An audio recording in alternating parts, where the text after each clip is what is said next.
loud, smelly, and studies show they can cause asthma. So why are we putting school kids on buses run by diesel engines? 7 Action News reporter Matthew Smith shows us more and more schools are opting for something different these days. But Matt, what is the main concern here? Really just the stuff that your kids are breathing in. I mean, think about how much time they spend on roads just like this, riding in the school bus. And let's be real, if you're at home at some point in your life, you've pulled up to a stoplight, you've been behind one of those diesel vehicles, and you're breathing in all that stuff, and you're thinking, that's nasty. Well, actually, it turns out that a lot of doctors and researchers over at Georgia State University are saying that when you breathe that stuff in, it can be dangerous not only for health, but it actually is proven that you score lower on tests by breathing all those fumes in. So they're just going through the normal progression here. Inside Roush Clean Tech, President Todd Mao walks me through the 100-plus items they add to engines to go from diesel to propane.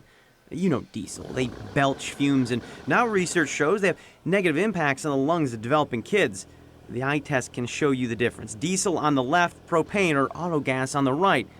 I asked Mao what he'd want to do for his kid. Now that we know what we know here at Roush and the impact this makes, I absolutely want him on a propane school bus. I mean, they burn a lot cleaner. Over to ABC Student Transportation, Brian Flaggs tells me they went propane to save money.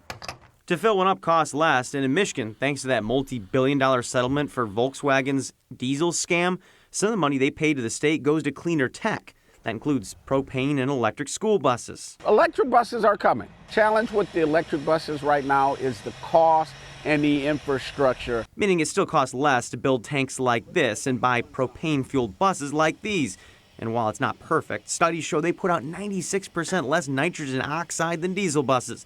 If we flipped all the aging diesel school buses in our state, we'd cut nearly 250 million pounds of those emissions. That's about the weight of 13 and a half of these things. The kids, already suffer disproportionately for, asthma and environmental hazards. Yeah, they've already dealt with enough. Why add one more? Yeah. Still, diesel's been king for years, so Mao tells me creating change does take time. Really just getting people to understand that it does work. It's just as safe, if not safer. The cost savings are there. So, Matthew, where all are we seeing these propane-fueled buses right now? Well, believe it or not, we're seeing the engines being built in our own backyard in Livonia by Roush Clean Tech. But the biggest group that's running them on the roads right now is actually Student Transportation, ABC Student Transportation, and they actually have the biggest contract in the area with Detroit Public Schools. We're seeing some there, some in Waterford, and really across the state about 40 school districts. So it's growing, but it's been slow to catch on so far. Well, I'm sure it's a trend that will continue to grow. Thank you for that update.